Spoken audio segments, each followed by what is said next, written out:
Апта басын дүрлігіп қарсы алдық. Brent маркалы мұнай бағасы 90 жылдардан бері құлдырап көрмеген деңгейге бір-ақ түсті. Рас $30-32 ешкім күтпеген баға еді. Ал бүгін $6 қымбаттады, яғни мұнай бағасы $36 құрады деп сүйінші сұрап отырмыз. Себебі мұнай бағасының бұрынғы деңгейге көтерілуі қиындау болмақ. Онсыз да коронавирустың өршуі қара алтынға сұранысты азайтты.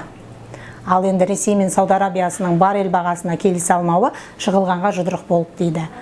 Дүйсенбі күні президент шұғыл жиын өткізді. Ұлттық банк пен үкімет бірлескен мәлімдеме жасады. Жалпылама сипаттағы мәлімдеме кей сарапшыларды сендіре қоймады.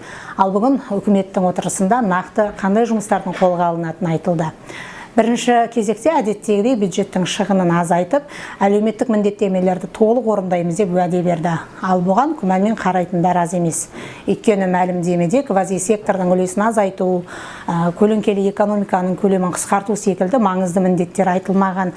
Яғни ұлттық компанияларды бюджет есебінен асырау жалғаса береді деген сөз. Сондай-ақ мәлімдемеде импорт алмастыру саясатын ұстану, Еуразия экономикалық одақтағы сауда жағдайымызды түзеу туралы да ештеңе жазылмаған. Мұның барлығы сарапшыларды таңғалдырып отыр. Себебі үкімет, мемлекеттік аппарат, құқық қорғау органдары, армия, жергілікті әкімдіктердің шығынын қысқартса ғана жалақы, жәрдемақы, зейнетақыны уақытында төлеп, мектеп пен ауруханаларға қаражатты дер кезінде жібере алады. Қалай десек те, үкіметтің бүгінгі отырысы оптимизмге толы болды. Олар тіпті доллардың қымбаттауы азық-түлік бағасына әсер етпейтініне сенімді. Азық-түлік бағасына маусымдық жағдайлар, тауарлық кедергілер, сосын бәсекенің болмау әсер етуі ықтимал дейді. Яғни доллардың құны емес. Бірақ доллар бағасы шарықтаса, шетелден келетін жеміс-жидек, ірімшік, шұжықтың бағасы қатар өсетінін біздің халық жақсы біледі. Өйткені оларды долларға сатып аламыз.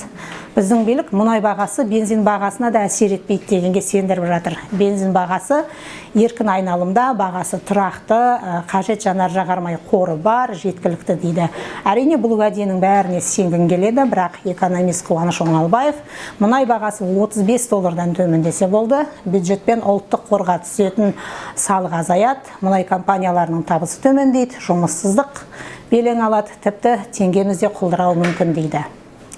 Экономикада голланд ауруы деген термин бар. Бұл пайдалы қазбаға бай елдерде кен өндіру саласы қарқынды дамиды да, ал басқа секторлардың табысы аз болғандықтан дамуы бәсең жүреді.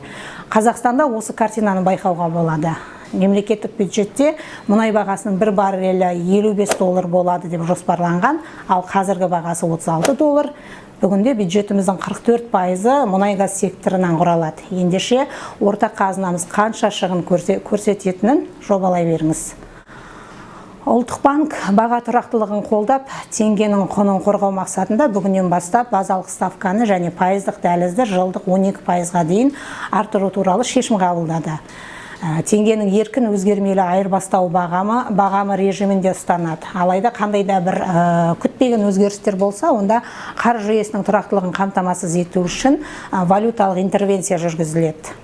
Ұлттық банк бұған дейінде интервенция жасаған есімізде, мәселені шешудің басқа тетігін қарастырмай, бірден интервенцияға иек арту шарасыздықты білдірмей ме. Басқаша айтсақ, теңге бағамын ұстап тұру үшін алтын қорын ысырап ету деген сөз. 2015 жылы осы мақсатта $28 миллиард шығындалған екен. Бірақ соңынан теңге бәрібір еркін айналымға кетті. Яғни валюталық интервенцияда тығырықтан шығар жол емес, өйткені нарық бәрібір өз дегенін істейді. Бір қызығы, экономикалық зерттеулер институты мұнай бағасының кешегі мен бүгінгі бағасын сараптай келе, бұл процестің барлығын қысқа мерзімді құлдырау деп бағалады. Себебі жағдайға ОПЕК+ аясындағы Сауд Арабиясы мен Ресейдің келіспеушілігі ықпал етті. Ал арзан мұнай Ресей мен Сауд Арабиясына да тиімсіз, сондықтан бұл тараптар көп ұзамай бір мәмілеге келеді деп санайды. Әр істің қайыры бар дегенге сенетін халықпыз ғой. Мүмкін мұнай бағасының түсуі біздің халықты талапшыл етіп тәрбиелейді деген де пікір бар. Бәлкім бұл жағдай үкіметімізді ширатуға сеп болар. Мұнай-газ секторынан басқа саланың да дамуына жол ашатын шығар. Сондықтан бүгінгі әңгімемізді үкіметтің экономикалық шаралары өз нәтижесін береді деген көңілді нотамен аяқтағымыз келеді.